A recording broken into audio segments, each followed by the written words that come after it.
कहा गया है yes if the third term, सुने बच्चों, if the third and the ninth term of an AP are 4 and 8 -8 respectively, यानी तीसरे टर्म को इन्होंने 4 बताया है और चौथे टर्म को नवे टर्म को -8 बताया है, which term of the AP is 0।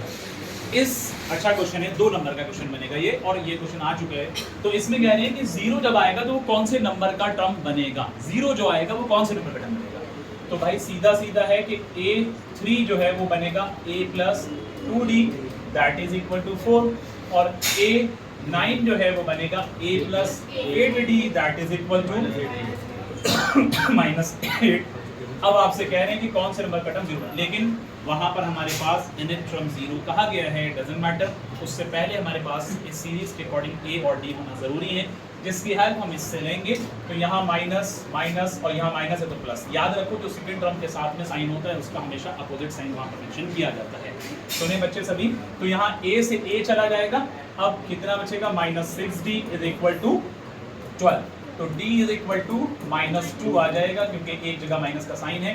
तो आपके पास में D आ चुका है। अब इस D को पुट कर दीजिए, पुट D इन इक्वेशन। बच्चों कौन सी इक्वेशन में करें, फर्स्ट में कर लें, ठीक है। ये फर्स्ट मान लेते हैं और ये सेकंड मान लेते हैं। अब कुछ बच्चे सोचते हैं कि यार फर्स्ट में कर रहे हैं, सेकंड में क्यों नहीं कर रहे, ऐसा कुछ नहीं है, आप सेकंड में भी कर सकते हैं, जैसे ज़िया कभी कभी सोचते हैं ऐसा। तो मैं बता देता हूँ, चलो सेकंड में पुट करके ज़िया, ठीक है। तो यहाँ आपके पास सेकंड में कर लेते हैं। अब सेकंड के लिए A + 8 × D कितना है बच्चों, -2 इज इक्वल टू -8। यहाँ आपके पास A -16 इज इक्वल टू -8। तो आपके पास A इज इक्वल टू कितना आएगा बच्चों, 8 पॉजिटिव आएगा, इसलिए कोई 16 उधर जाएगा वो प्लस में हो जाएगा।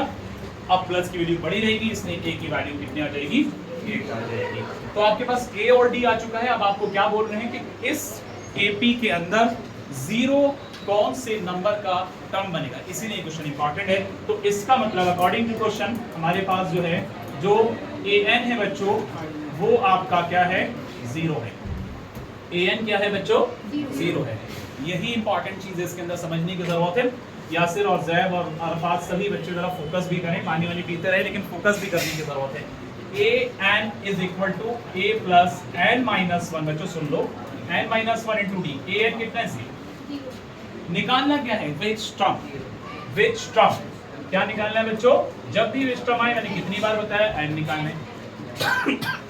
जब भी हाउ मेनी टर्म आए तो क्या निकालना है, n निकालना है। याद रखने की चीजें। तो यहाँ आपके पास में ये आपका A जो है कितना है बच्चों, बोलो भाई। A हमने बताया वो आपका यहाँ आ चुका है, 8 है, प्लस n निकालना है, इंटू D कितना है, -2। अच्छी बात है। अब यहाँ पर 0 इधर आएंगे तो -8 इज इक्वल टू -2n। जिसकी आवाज आ रही है वो जरा फोकस कर लो, बार बार कह रहा हूँ मैं, --+2 और -8 इधर आएगा, -2 is equal to -2n, minus के 10 और माइनस के 2 is equal to n। Minus से माइनस कैंसिल, 2 5 टाइम जाएगा। तो कुल मिलाकर के यानी जो जब 0 आएगा इस एपी के अंदर तो वो 5वें नंबर का टर्म होगा। ठीक है सारे, क्लियर है।